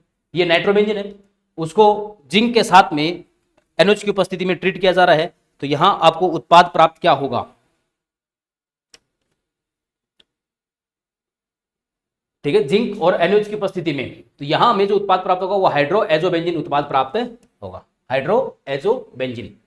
ठीक है ना, एनिलीन प्राप्त होगा या नहीं, एनिलीन प्राप्त नहीं होगा, नाइट्रोसोबेंजीन ये भी प्राप्त नहीं होगा, एजोक्सीबेंजीन ये भी हमें प्राप्त नहीं होगा। यहाँ पे हमें क्या प्राप्त होगा, यहाँ पे प्राप्त होगा हमें हाइड्रो एजोबेंजीन, हाइड्रो एजोबेंजीन मतलब NH2 ये प्राप्त हमें होगा। लिन्नार उत्प्रेरक करता है एल्काइन का, है ना, कैसा योग करता है, समपक्ष विपक्ष एल्केन में रूपांतरण या साइक्लो एल्केन में रूपांतरण। तो लिन्नार उत्प्रेरक कैसा योग करता है, समपक्ष योग करता है। इसकी चर्चा तो अपन काफी बार और बहुत बार काफी तरीके से कर चुके हैं। नेक्स्ट क्वेश्चन, प्रोपीन के दो अणुओं के मध्य विनिमय से प्राप्त उत्पाद है। प्रोपीन के दो अणुओं के मध्य अगर विनिमय करवाया जाए तो उनसे जो है कौन सा उत्पाद प्राप्त होता है। तो प्रोपीन के दो अणुओं के मध्य विनिमय से आपको क्या क्या मिल सकता है, ठीक है, एथिलीन मिल सकता है, बिल्कुल सही बात है, प्रोपीन मिल सकता है, 2-ब्यूटीन मिल सकता है और उपरोक्त सभी। ठीक है, अब दो अणुओं के मध्य किस चीज का विनिमय से पूछ रहा है ना, या तो ये H+ आयन की विनिमय से होगा। ठीक है, तो ये क्वेश्चन एक बार इसको छोड़ दो, कोई ज्यादा ये सफिशिएंट इसमें लैंग्वेज मेरे को नहीं लग रही है। प्रोपीन के दो अणुओं के मध्य विनिमय एक्सचेंज से प्राप्त उत्पाद है एथिलीन, प्रोपीन, 2-ब्यूटीन, उपरोक्त सभी। वैसे उत्पाद तो हमें सारे ही प्राप्त हो सकते हैं, ठीक है ना, एथिलीन भी प्राप्त हो सकता है ये, ठीक है, प्रोपीन भी प्राप्त हो सकती है, 2-ब्यूटीन भी प्राप्त हो सकती है, दोनों के योग होने से। ठीक है, तो उत्पाद तो सारे प्राप्त हो सकते हैं अभी। नेक्स्ट क्वेश्चन नंबर 77, ये कोई रिएक्शन है, ठीक है, एल्कोहल है, उसको H3PO4 की उपस्थिति में गर्म किया जा रहा है, तो देखो दो उत्पाद प्राप्त हो रहे हैं, ये एक उत्पाद प्राप्त हो रहा है, ठीक है ना, इसमें दोनों एक तरफ है, ये दोनों उल्टे हैं एक दूसरे के, है ना, तो ये अगर है तो ये सिस और ये क्या हो जाएगा ट्रांस, यानी कि दोनों उत्पाद अलग अलग बन रहे हैं। तो ये कौन सी रिएक्शन है, ये त्रिविम वर्णात्मक या त्रिविम चयनात्मक रिएक्शन का एग्जांपल होता है, जिसमें दो अलग अलग प्रकार के उत्पाद बनते हैं, एक सिस बनता रहेगा, ट्रांस बनता है। फिर आगे जो है एल्काइन की रिएक्शन दी जा रही है किसी उत्प्रेरक की उपस्थिति में, और एल्काइन से क्या बन रही है, एल्केन बन रही है, ठीक है ना। और एल्कीन में भी कैसा योग हो रहा है, ध्यान से देखो, समपक्ष योग हो रहा है, और समपक्ष योग कौन सा करवाता है, समपक्ष योग लिथियम लिक्विड अमोनिया करवाता है क्या, नहीं, ठीक है ना, कौन सा करवाएगा, ये आपका लिन्नार उत्प्रेरक कराएगा। तो आंसर नंबर क्या हो जाएगा इसका, 4 नंबर आंसर इसका हो जाएगा। ये तो अच्छी तरह आपने बहुत सारे रिएक्शन पढ़ चुके हैं। कौन सा कार्बाइड जल से क्रिया करके एथाइन नहीं देगा, ठीक है, कौन सा कार्बाइड जल से अभिक्रिया करके एथाइन नहीं देगा, ठीक है। तो अगर बात करें कैल्शियम कार्बाइड की, तो कैल्शियम कार्बाइड का जब जल अपघटन करवाया जाएगा तो ये हमें क्या देगा, ये देगा एक तो हमें कैल्शियम हाइड्रोक्साइड, ठीक है, और साथ में क्या देगा, साथ में ये हमें देगा आपके एथाइन देगा, 2 कार्बन, ठीक है। इसी प्रकार अगर जिंक कार्बाइड की बात करें तो जिंक कार्बाइड का भी जब जल अपघटन करवाया जाएगा, ठीक है, तो भी ये हमें क्या देगा, ये जिंक हाइड्रोक्साइड और साथ में क्या देगा, एथाइन देगा, ठीक है। बेरियम कार्बाइड, अगर बेरियम कार्बाइड का जब जल अपघटन करवाया जाएगा तो ये भी हमें क्या देगा, ये देगा हमें बेरियम हाइड्रोक्साइड और साथ में देगा ये आपको एथाइन देगा, ठीक है।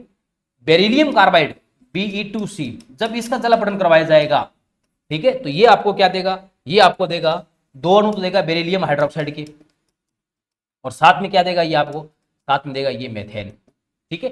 तो बेरिलियम कार्बाइड का जो जल अपघटन है ये आपको क्या देगा, ये मेथेन देगा। मुझे कैसे पता चला, इसमें एक ही तो कार्बन है, ठीक है, और एक ही कार्बन है तो सीधी सी बात है एक कार्बन की ही जो क्या बनेगी, मेथेन ही बनेगी। तो एथाइन तो एक कार्बन की बन नहीं सकती, तो ये जो है ये आपको क्या देगा, ये मेथेन देगा, एथाइन नहीं देगा। ये जो है एल्काइन के निर्माण की विधि है जो एनसीईआरटी में दे रखी है ना, तो चारों रिएक्शंस अपने आप में इंपॉर्टेंट है, आप इसका विशेष ध्यान रखें।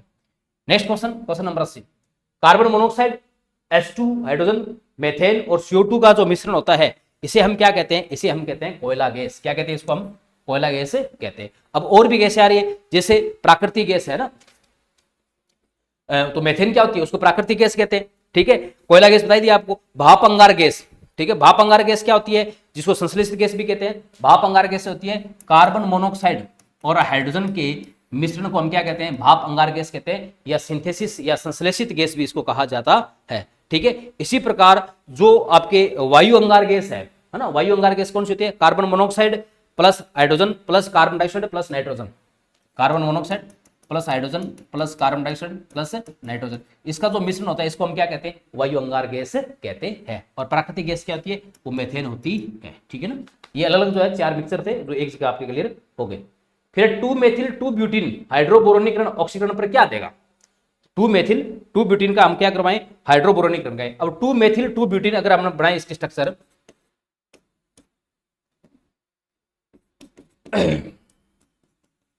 2 मेथिल 2 ब्यूटीन है ना, 2 नंबर पे मेथिल हो गया, 1 2 2 नंबर पे मेथिल हो गया, 2 नंबर पे क्या हो गई, ब्यूटीन हो गया। इसका हाइड्रोबोरोनीकरण करवाएंगे। हाइड्रोबोरोनीकरण कैसे कराएंगे, पहले इसकी डाइबोरोनिक के साथ रिएक्शन करवाएंगे और फिर हम इसका क्या करेंगे, फिर इसका हम जो है बेसिक ऑक्सीडेशन करेंगे, यानी कि H2O2 लेंगे। ठीक है ना, तो पहले इसका जब इसके साथ करवाएंगे तो ये हमें क्या देगा, ये देगा हमें ट्राई एल्किल बोरॉन देगा। फिर उस बोरॉन का हम क्या करेंगे, क्षारीय ऑक्सीकरण करेंगे और पूरे प्रोसेस को हम क्या बोलते हैं, पूरे प्रोसेस को हम जो है बोलते हैं आपके हाइड्रोबोरोनीकरण ऑक्सीकरण इसको बोला जाता है। तो इनसे जो उत्पाद प्राप्त होगा वो सीधी सी बात है एल्कोहल प्राप्त होगा। लेकिन यहां जो उत्पाद प्राप्त होगा तो ये CH3 CH CH3 ये मिलेगा, है ना। तो 1 2 3 3 नंबर पे क्या जाएगा, आपके एल्कोहल आ जाएगा। ठीक है, तो 2 मेथिल सॉरी है ना, इसका उत्पाद 1 2 3 3 मेथिल 2 ब्यूटेनॉल, आंसर क्या हो जाएगा, 1 नंबर। कुल मिला के अपने ये ध्यान रखना है कि हाइड्रोबोरोनेशन ऑक्सीकरण पर क्या मिलता है, उत्पाद अल्कोहल प्राप्त होता है। तो ब्यूटेनॉल ऑप्शन तो वैसे गलत हो जाएगा। आयोडोफॉर्म अभिक्रिया नहीं देगा, इनमें से कौन सा जो है वो आयोडोफॉर्म अभिक्रिया नहीं देगा। ठीक है ना, तो ये तो हमारे सिलेबस में से है ही नहीं। वैसे अल्फा हाइड्रोजन रहित एल्डिहाइड जिनमें कम से कम एक अल्फा हाइड्रोजन हो वे तनु क्षार की उपस्थिति में क्रिया करके बीटा हाइड्रोक्सी एल्डिहाइड देते हैं, है ना। अल्फा हाइड्रोजन हो तनु क्षार की उपस्थिति में विक्रिया करके बीटा हाइड्रोक्सी एल्डिहाइड देते हैं, तो ये विक्रिया क्या कहलाती है, एल्डोल संघनन कहलाती है। इसकी बात अपन कर चुके हैं, या तो बीटा हाइड्रोक्सी एल्डिहाइड मिलेगा या बीटा हाइड्रोक्सी आपको कीटोन मिलेगा। और एल्डोल संघनन में जो मध्यवर्ती बनता है वो कौन बनता है, ध्यान रखना, एल्डोल संघनन में मध्यवर्ती बनता है कार्बोरेनाइन। दूसरी बात, अल्फा हाइड्रोजन क्या होना चाहिए, उपस्थित होना चाहिए। ठीक है, इसका आंसर नंबर कितना हो जाएगा, 1 नंबर हो जाएगा। नेक्स्ट क्वेश्चन नंबर 84, जलीय अवस्था में एल्किल एमिनों की क्षारीयता का क्रम क्या होता है। तो एल्किल एमीन की अगर क्षारीयता के क्रम की बात करें जलीय अवस्था में, ठीक है, तो जलीय अवस्था में जो द्वितीयक एमीन होती है वो सबसे ज्यादा हमें पता है कि क्षारीय होती है, द्वितीयक एमीन सबसे ज्यादा। ठीक है, उसके बाद में तृतीयक, उसके बाद में प्राथमिक, उसके बाद में अमोनिया। तो आंसर नंबर कितना हो जाएगा, 2 नंबर इसका आंसर हो जाएगा। एमिनों का क्षारीयता क्रम एग्जाम में हमसे पूछ सकता है। ठीक है, तो सबसे ज्यादा कौन सी होगी, 2 डिग्री एथिल एमिनो के लिए। अगर आपसे पूछ लेता मेथिल एमिन के लिए, है ना, तो मेथिल एमिन के लिए जो क्रम है वो थोड़ा सा जस्ट क्या होता है, इसका अपोजिट होता। एथिल एमिन के लिए वही सबसे ज्यादा तो होती तो 2 डिग्री, लेकिन उसमें इसके बाद में कौन सी है, 3 डिग्री है, लेकिन उसमें एथिल एमिन में कौन सी होगी, ठीक है, 1 डिग्री होगी। ऐसा क्यों, क्योंकि यहाँ पे जो है त्रिविम बाधा क्या होती है, कम होती है। उसके बाद में कौन सी आएगी, उसके बाद में जो है आपके जो है 3 डिग्री आएगी, और उसके बाद में क्या आएगी, NH3 आएगी। ये किसके लिए बात हो रही है जलीय अवस्था में, ये मेथिल एमीन के लिए बात हो रही है। ठीक है, यहां जो है प्रेरणिक प्रभाव, आपका त्रिविम प्रभाव, ये सारे विलायक योजन प्रभाव सारे मिलकर के यहाँ पे जो है इसकी क्षारीयता का निर्धारण करते हैं।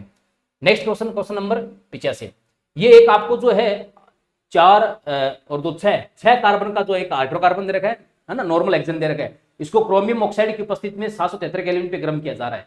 तो ये कह रहा है कि आपको यहाँ पे उत्पाद क्या प्राप्त होगा। तो ये हमें पता है कि ये जो उत्पाद है ये क्या प्राप्त होगा, यहाँ पे प्राप्त होगा आपका बेंजीन प्राप्त होगा। ठीक है। और इस अभिक्रिया के बहुत सारे नाम भी है जो आपने एनसीईआरटी में पढ़े होंगे। इसको क्या कहते हैं, इस अभिक्रिया को जो है विहाइड्रोजनीकरण भी कहते हैं, क्योंकि हाइड्रोजन का यहाँ से बाहर निकलता है। चक्रीयकरण भी कहते हैं, साइक्लेशन भी बोलते हैं, हाइड्रोसंबोधन भी बोलते हैं, और उत्प्रेरकीय पुनः संस्कार भी बोलते हैं, और सबसे बड़ी बात है एरोमेटिकरण भी बोलते हैं, क्योंकि इसमें नॉर्मल हाइड्रोकार्बन से अनब्रांचिक हाइड्रोकार्बन से एक एरोमेटिक हाइड्रोकार्बन का निर्माण किया जा रहा है। तो सबसे अच्छा जो इस अभिक्रिया का नाम है वो है एरोमेटिकरण। क्या है? एरोमेटिकरण अभिक्रिया, इसका क्या है सबसे अच्छा नाम है। यानी कि ये अशाखित एल्केन को एरोमेटिक हाइड्रोकार्बन में कन्वर्ट करने की सबसे अच्छी विधि है। नेक्स्ट है एल्किन जिसके ओजोनीय अपघटन से मेथेनेल यानी कि एल्डिहाइड, ठीक है, और प्रोपेन 2 ओन प्राप्त होती है। प्रोपेन 2 ओन, प्रोपेन 2 ओन मतलब एसीटोन प्राप्त होता है, ठीक है। तो किसके? 2 ब्यूटीन के। अगर 2 ब्यूटीन लिखे अपन CH3 CH3, तो इससे तो सारे जो है यहां से तोड़ेंगे तो एक ऑक्सीजन यहां जोड़ दो, एक ऑक्सीजन यहां जोड़ दो, तो यहां से तो एसिटाल्डिहाइड मिलेंगे, तो 2 ब्यूटीन से तो नहीं मिलने वाली। दूसरा कौन सा है? दूसरा है अपना 1 ब्यूटीन, ठीक है। 1 ब्यूटीन की बात करें तो 1 ब्यूटीन कैसे लिखेंगे? 1 ब्यूटीन अपने इस टाइप से लिखेंगे, ये 1 ब्यूटीन है।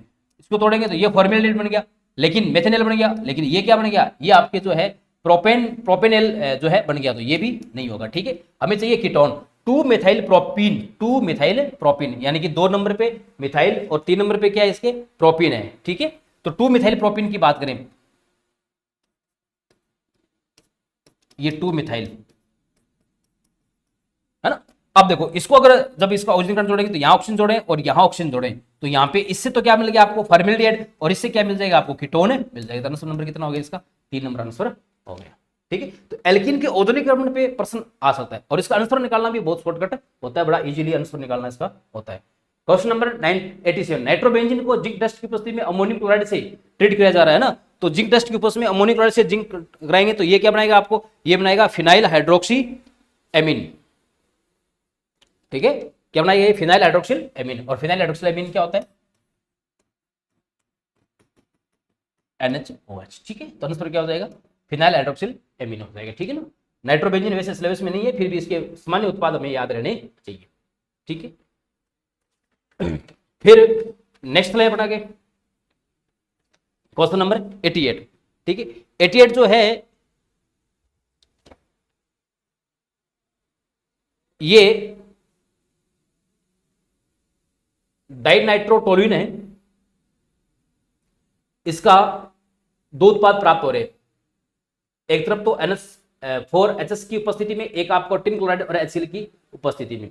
ये कह रहा है कि यहां पर उत्पाद A और B क्या होगा, ठीक है। तो उत्पाद A और B की बात करें तो A जो उत्पाद है ये आपको देगा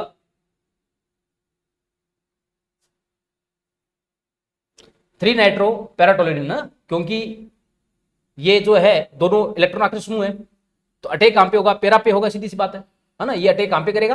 पैरा पे करेगा, तो 3 नाइट्रो पैराटोलुइन, और ये जो है ये यहां पे जो है 5 नाइट्रो ऑर्थोटोलुइन बनेगा, यानी कि आंसर नंबर कितना हो जाएगा इसका? 2 नंबर हो जाएगा, ठीक है।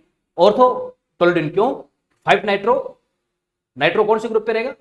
टोलुइन पे रहेगा, ठीक है। टोलुइन कैसे बन गया यहाँ पे? ठीक है, टोलुइन यहाँ पे इस टाइप से बन गया, क्योंकि यहाँ ये जो इसका अपचयन कर देगा, इसका अपचयन करेगा तो ये यहाँ पे क्या बन जाएगा? ये बन जाएगा NH2, ठीक है ना, ऑर्थो वाला। और ये जो है ये इसका अपचयन करेगा तो ये पैरा वाला ये क्या बन जाएगा? ये NH2 बन जाएगा, ठीक है ना। तो ये तो कहलाएगा आपका 3 नाइट्रो, 3 नंबर पे नाइट्रो रहेगा और पैराटोलुइन, और इसी प्रकार आपका ये क्या रहेगा? ये 5 नाइट्रो ऑर्थोटोलुइन रहेगा, आंसर नंबर 3, क्योंकि ये क्या करे? ये अपचयक है, हमें पता ना, और ये भी अपचयक है, तो ये भी इसको नाइट्रो को जो है एमीन में कन्वर्ट कर देगा, और ये भी किस में कन्वर्ट कर देगा? एमीन में कन्वर्ट कर देगा। तो आंसर नंबर कितना हो जाएगा? 3 नंबर हो जाएगा। और ये अभिक्रिया जो है ये मुक्त मूलक योगात्मक अभिक्रिया का एग्जाम्पल है ना, फ्री रेडिकल एडिशन रिएक्शन जो है इसका एग्जाम्पल है। नेक्स्ट क्वेश्चन पे चलेगा, क्वेश्चन नंबर 89, अभिक्रिया का मुख्य उत्पाद क्या है ना, वही देखो एल्किल लेड है, एल्कोहलिक KOH है, तो यहाँ पे क्या होगा? डीहाइड्रोहेलोजनेशन होगा, यानी कि हेलोजन और एक हाइड्रोजन का क्या होगा? यहाँ पे निष्कासन होगा, यानी कि यहाँ से क्या होगा? -HBr होगा, जिसको बीटा डेवलपर का एग्जांपल है, और वो हाइड्रोजन कहाँ से जाएगी? यहाँ से जाएगी, और यहाँ से जाएगी तो मुख्य एल्कीन कौन से बनेगी? 4 नंबर प्राप्त होगी आपकी, ठीक है ना। और ये हमें पता है कि जो है ज्यादा प्रतिस्थापी एल्कीन है, इसलिए शेज़दैक नियम के अनुसार ये बनती है। एल्कीन का प्रश्न है, अच्छा प्रश्न है, ध्यान रखने वाला प्रश्न है। नेक्स्ट क्वेश्चन, विकार्बोक्सीकरण से प्रोपेन निर्माण हेतु किस अम्ल के सोडियम लवण की आवश्यकता होगी, है ना। तो हमें पता है कि जब विकार्बोक्सीकरण कराते हैं हम, है ना, जैसे मान लो मैंने कराया इसका सोडा लाइम से, ठीक है। तो सोडा लाइम से जब हम कोई भी कार्बोक्सिलिक एसिड लेंगे, जैसे मान लो मैं ये कार्बोक्सिलिक एसिड लेता हूँ COON, सोडियम एसिड लेता हूँ, तो मुझे यहाँ पर जो है मेथेन प्राप्त होती है, यानी कि एक कम कार्बन की जो है एल्केन जो है वो प्राप्त होती है। ठीक है। तो आपको यहाँ पे प्रोपेन बनाना, तो आपको कितने कार्बन की लेनी पड़ेगी, आपको कम से कम 4 कार्बन की लेनी पड़ेगी। ठीक है ना। यहाँ तो 3 ही कार्बन है, तो एक कार्बन तो ये CO2 बाहर निकल जाएगी, तो यहाँ पर 2 कार्बन की बनेगी। यहाँ पर देखो 1 2 3 4 कार्बन है, तो ये आंसर हमारा क्या हो सकता है, सही हो सकता है। यहाँ पर तो फिर 1 कार्बन की बनेगी, और यहाँ पर जो है CH3 CH2 CH2 COONA। ठीक है। तो यहां भी हमें प्रोपेन ये भी बना सकता है, बिल्कुल सही बात है, ये भी बना सकता है। तो आंसर 2 नंबर और 4 नंबर दोनों क्या है इसके सही आंसर है। ठीक है।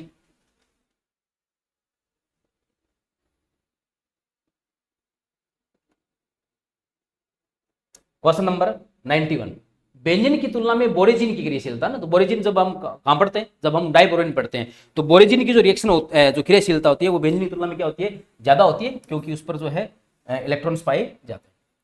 एल्किन जिसके ओजोनीय अपठन से एसीटोन प्राप्त होता है, तो एसीटोन किससे प्राप्त होगा। ठीक है।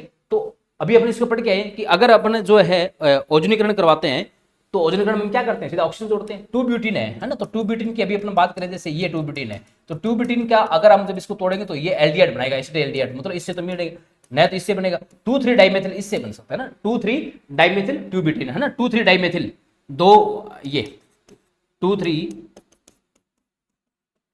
2 नंबर और 3 नंबर। ठीक है।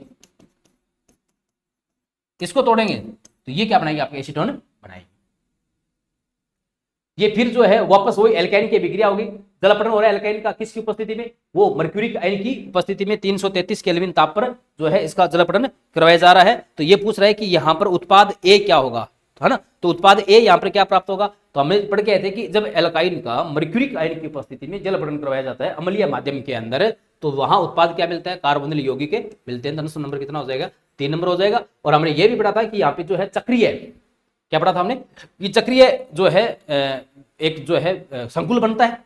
ठीक है। और चक्रीय संकुल कहां पे बनता है, इसके साथ बनता है, यहाँ पे इस पे माइनस आएगा, इस पे प्लस आएगा, तो मर्क्यूरिक एसिड यहाँ पे ऐड होता है इस टाइप से, और ऐड होने से यहाँ पे चक्रीय जो है धनायन बनता है, और चक्रीय धनायन बनने से इसका जो है पुनर्विन्यास भी नहीं हो पाता, और पुनर्विन्यास नहीं हो पाता, तो लेकिन लास्ट में जाके चलावेता से है ना, जो है टोटोमेरिज्म से यहाँ पर क्या होता है कि एक हाइड्रोजन उधर जाकर सेट होने से यहाँ पर जो है कार्बोनिल यौगिक का निर्माण होता है। तो आंसर नंबर कितना हो जाएगा इसका, 3 नंबर हो जाएगा। अब तक जो एल्डिहाइड और कीटोन के कार्बोनिल समूह को सीधा CH2 यानी कि CH2 में परिवर्तित कर देता है, वो कौन सा अपचयक होता है, वो होता है आपका जिंक अमलगम और HCl, है ना, जिसको हम क्या कहते हैं, क्लेमेंसन अपचयन कहते हैं। ठीक है। क्लेमेंसन अपचयन जो में एल्डिहाइड कीटोन को डायरेक्ट एल्केन में बदला जाता है। कौन सा यौगिक जो है आपके मेथिल क्लोराइड और ACl3 के साथ फ्रीडल-क्राफ्ट अभिक्रिया के एल्कलाइजेशन से गुजरता है, तो एल्कलाइजेशन आप किसका करवाएंगे, नाइट्रोबेंजीन का करवाओगे, बेंजोइक अम्ल का करवाओगे, टोलुइन का करवाओगे, या आपको जो है एनिलीन का करवाओगे। कौन सा यौगिक फ्रीडल प्रक्रिया से गुजरता है, गुजरता नहीं, से बनता है। ठीक है। तो बनता कौन सा है, टोलुइन बनता है। ठीक है ना, जहां पे मेथिल कार्बोनाइल बनता है। बर्च अपचयन का उत्पाद है। ठीक है। और बर्च अपचयन में हमें पता है कि सिस फॉर्म बनता है, ट्रांसफॉर्म बनता है, तो बर्च अपचयन में हमें पता है कैसा फॉर्म बनता है, बर्च अपचयन में जो है ट्रांसफॉर्म बनता है। तो बर्च अपचयन में ट्रांसफॉर्म बनेगा, तो उत्पाद कौन सा होगा, ये तो सिस हो गया, ये सिस हो गया, आंसर नंबर 1 हो जाएगा। ठीक है। एल्किन उसका ओजोनीकरण करवा करके उत्पाद ए प्राप्त हो रहा है, फिर उसका जिंक की उपस्थिति में करवाएंगे तो हमें वहां पे कोई कार्बोनिल यौगिक बनेगा। ठीक है। ऐसे तो एल्किन कौन सी है, एल्किन पूछा, एक तो एसीटोन प्राप्त हो रहा है, एक आपको क्या प्राप्त होता है, ठीक है, आपको प्राप्त हो रहा है आपके फॉर्मेल्डिहाइड, तो क्या यहाँ पे जो है उत्पाद प्रोपिन होगी क्या, नहीं, ये तो एल्डिहाइड बना लेगा, ये भी एसिटिल एल्डिहाइड बनाएगा, कीटोन नहीं बनेगा।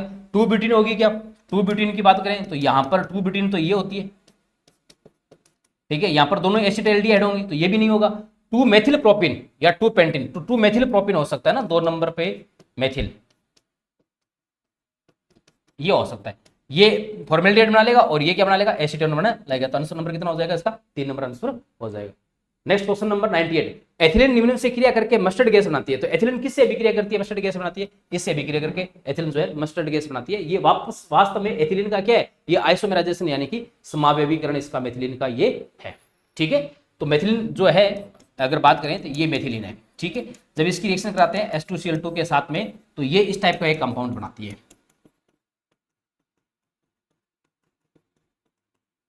इसको क्या बोलते हैं, मस्टर्ड गैस बोलते हैं, जो कि क्या है, एथिलीन का जो है आइसोमेराइजेशन यानी कि समावेशीकरण है। क्वेश्चन नंबर 99, ये कह रहा है कि अभिक्रिया श्रेणी है, एल्किल लेड है, उससे जो एल्किन मिला रही है ना, तो यहां से देखो हेलोजन निकल रहा है और एक हाइड्रोजन निकल रही है, माइनस HCl हो रहा है ना, तो यहाँ पे क्या लेना चाहिए हमें, एल्कोहलिक KOH लेना चाहिए। बीटा विलोपन का एग्जांपल है ये, ठीक है। तो एल्कोहलिक KOH लेंगे तो ये ठीक है, ये नहीं होगा। दूसरा क्या कर रहा है, फिर इसका हम क्या कर रहे हैं, बी के साथ रिएक्टर करा रहे हैं, तो हमें ये क्या मिल रहा है, ये जे आपके विशनल डाइहैलाइड मिल रहा है, यानी कि आपको डाइब्रोमाइड मिल रहा है। तो डाइब्रोमाइड आप रिएक्शन किससे कराएंगे, ब्रोमीन से करवाएंगे, ठीक है। फिर जो है, एक मिनट, यहाँ पे ये कुछ नहीं है निशान, सी के साथ ट्रीट करते हैं तो ये हमें क्या दे रहा है, ये हमें जो है दे रहा है, ये आपका विनाइल हैलाइड अपने को दे रहा है, और विनाइल हैलाइड दे रहा है, तो यहाँ विनाइल हैलाइड से सी का कौन सा यहाँ पे जिसके साथ विनाइल हैलाइड हमें मिलेगा, तो यहाँ पे गर्म जल तो नहीं ले सकते, क्योंकि गर्म जल तो जल पटन करके इसका एल्कोहल जोड़ेगा, तो एल्कोहल ही KOH ले सकते हैं अपन, ठीक है। और फिर इसका जो है जब ट्रीट करें अपन किसके साथ में, सोडामेड के साथ, सॉरी आपके उसके साथ में सोडियम एजाइड के साथ में, तो ये क्या देगा अपने को, एल्काइन दे रहा है, तो आंसर कौन सा हो जाएगा इसका, 2 नंबर आंसर हो जाएगा। मतलब ये हमसे पूछा है कि यहाँ पे कौन कौन से रिएक्टेंट हमें काम में लेने चाहिए, ठीक। नेक्स्ट, जब C2H6 C2H4 C2H2 में कार्बन परमाणु की बंद कोटि में वृद्धि होती है ना, बंद कोटि यानी कि जो है बॉन्ड ऑर्डर बढ़ता है, तो हमें पता है कि जब बॉन्ड ऑर्डर बढ़ता है तो बॉन्ड लेंथ में क्या होती है, कमी होती है, क्योंकि बॉन्ड लेंथ जो है वो घटती जाती है। तो बंद लंबाई और बंद ऊर्जा दोनों बढ़ते हैं, बंद लंबाई घटती है और बंद ऊर्जा बढ़ती है। तो आंसर नंबर कितना हो जाएगा इसका, 3 नंबर हो जाएगा, क्योंकि बंद लंबाई घटेगी तो बॉन्ड डिसोसिएशन एनर्जी क्या करेगी, बढ़ेगी, ठीक है। तो ये हमारे जो है आज के इस एपिसोड के 100 क्वेश्चन जो है पूरे होते हैं, ठीक है। तो अपने एक बार इस क्वेश्चन को आप एक बार और रिवाइज करें, इनका पैटर्न देखें, किस टाइप के एग्जाम में क्वेश्चन पूछे जा रहे हैं। थैंक यू, जय हिंद, जय भारत।